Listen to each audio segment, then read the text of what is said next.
नमस्कार। आज हम जो फर्स्ट ग्रेड में जो कार्टोग्राफी है उसके एमसी क्यूब के बारे में चर्चा करेंगे। ये जो एमसी क्यूब है ये 9950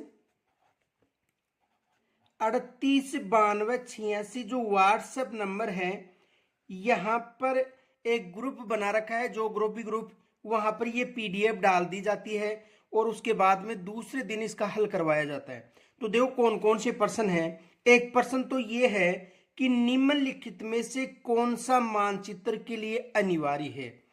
मानचित्र प्रक्षेप, मानचित्र व्यापकीकरण, मानचित्र अभिकल्पना या उपयुक्त सभी। तो देखो निम्नलिखित में से कौन सा मानचित्र के लिए अनिवार्य है। मानचित्र प्रक्षेप भी अनिवार्य है, मानचित्र व्यापकीकरण भी अनिवार्य है, मानचित्र अभिकल्पना भी अनिवार्य यानी उपयुक्त सभी। तो इसमें क्या होगा द। दूसरा प्रश्न देखो, दूसरा प्रश्न है निम्नलिखित में से कौन सा मानचित्र के लिए अनिवार्य नहीं है। यानी इनमें से कौन सा मानचित्र के लिए अनिवार्य नहीं है। मानचित्र का निर्माण तथा प्रस्तुति, मापनी, मानचित्र का इतिहास या मानचित्र अभिकल्पना। तो देखो मानचित्र का निर्माण तथा प्रस्तुति भी अनिवार्य है, मापनी भी, मानचित्र अभिकल्पना भी। तो क्या अनिवार्य नहीं है, मानचित्र का इतिहास ये अनिवार्य नहीं है किसके लिए, मानचित्र के लिए। तो इसमें क्या होगा से। अगला प्रश्न देखो, अगला प्रश्न है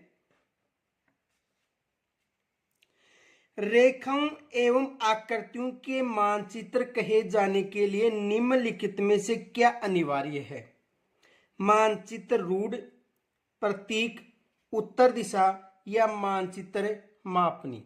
तो देखो रेखाओं और आकृतियों के मानचित्र कहे जाने के लिए निम्नलिखित में क्या अनिवार्य है, यानी जो मानचित्र मापनी है ये अनिवार्य होती है। तो इसमें क्या होगा द। अगला प्रश्न देखो, अगला प्रश्न है बिना मापनी के खींची रेखाओं तथा बहुभुज को कहा जाता है मापक, मानचित्र, रेखा चित्र या सभी। तो देखो बिना मापनी के यदि कोई भी चित्र बनाया जाता है रेखाओं के द्वारा तो उसे रेखा चित्र कहा जाता है। तो इसमें क्या होगा से। यानी कोई भी यदि मापनी के बिना, यदि मापनी के बिना कोई बनाया जाता है उसे क्या कहता है रेखा चित्र, और जो मापनी के आधार पर बनाया जाता है उसे मापक कहते हैं। तो इसमें क्या होगा, इसमें होगा से। अगला प्रश्न देखो, अगला प्रश्न है एक मानचित्र जिसकी मापनी 1:4000 एवं उससे बड़ी है तो उसे कहते हैं। यानी एक जो मानचित्र जिसकी मापनी कितनी है 1:4000 एवं उससे बड़ी तो उसे कहते हैं भूसंपत्ति मानचित्र, भित्ति मानचित्र, स्थलाकृति मानचित्र या एटलस मानचित्र। तो देखो उससे भूसंपत्ति मानचित्र कहा जाता है। कौन सा मानचित्र कहा जाता है, भूसंपत्ति मानचित्र। तो इसमें क्या होगा ए। अगला प्रश्न देखो, अगला प्रश्न है मानचित्र की मापनी किस बात को निर्धारित करती है। सूचनाओं को, विषय वस्तु को, वास्तविकताओं का समावेश या सभी। तो देखो मानचित्र की मापनी है वो सूचनाओं को भी, इनके अलावा विषय वस्तु और वास्तविकताओं का समावेश, यानी इसमें क्या होगा द उपयुक्त सभी। आगे देखो अगला प्रश्न, एक गोलाकार सतह को समतल सतह पर दर्शाने की प्रणाली को कहते हैं। एक गोलाकार सतह को समतल सतह पर दर्शाने की प्रणाली को कहते हैं मापनी कहते हैं, प्रक्षेप कहते हैं, मानचित्र कहते हैं या रेखा चित्र। तो देखो समतल आकृति पर प्रक्षेप को समतल आकृति पर दर्शाया जाता है। तो इसमें क्या होगा ब। अगला प्रश्न देखो,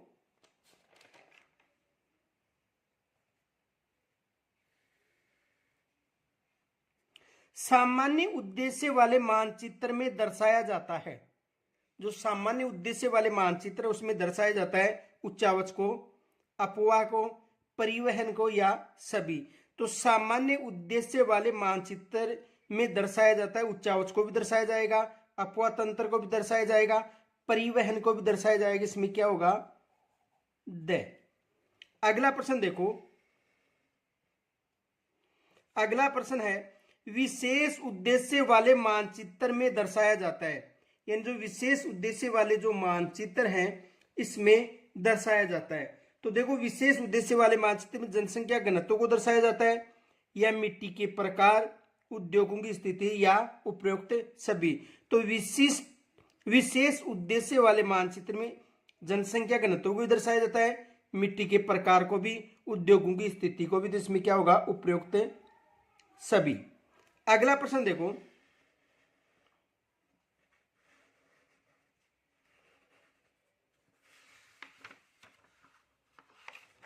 अगला प्रश्न है मानचित्र पर आकृतियों का सरल प्रदर्शन जो इसकी मापनी या उद्देश्य में उपयुक्त हो एवं उनके वास्तविक स्वरूप को प्रभावित नहीं करता हो कहलाता है। मानचित्र मापनी कहलाता है, या मानचित्र प्रक्षेप कहलाता है, या मानचित्र व्यापीकरण कहलाता है, या मानचित्र अभिकल्पना कहलाता है। तो देखो, मानचित्र की आकृतियों का सरल प्रदर्शन जो इसकी मापनी या उद्देश्य के उपयुक्त हो एवं उनके वास्तविक स्वरूप को प्रभावित नहीं करता हो कहलाता है मानचित्र व्यापकीकरण। तो इसमें क्या होगा? से। इसमें कौन सा ऑप्शन होगा? से।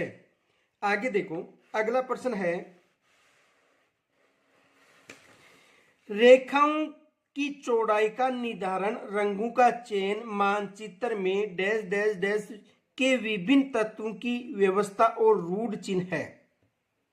मानचित्र व्यापकीकरण होगा, या मानचित्र प्रक्षेप होगा, या मानचित्र मापनी होगा, या मानचित्र अभिकल्पना होगा। तो इसमें क्या होगा? देखो, मानचित्र अभिकल्पना होगा, यानी द। तो आपको ये जो पीडीएफ है वो पहले मिल चुकी है। इनके अलावा यदि आप इनसे संबंधित जो कार्टोग्राफी है इनसे संबंधित यदि नोट्स भी चाहते हो, निःशुल्क है, कोई शुल्क नहीं है, आपको पीडीएफ दी जाएगी। तो आप इस नंबर पर 99 50 38 92 86 जो नंबर है, इस नंबर पर अपना जो व्हाट्सएप नंबर भेजिए, यहाँ पर आपको पीडीएफ मिल जाएगी। इनके अलावा आपसे निवेदन है कि ये जो चैनल है ज्योग्राफी बाय एच.एस. चोपड़ा, इसको सब्सक्राइब करें तथा अपने जो साथी हैं उनके पास शेयर जरूर करें। नमस्कार।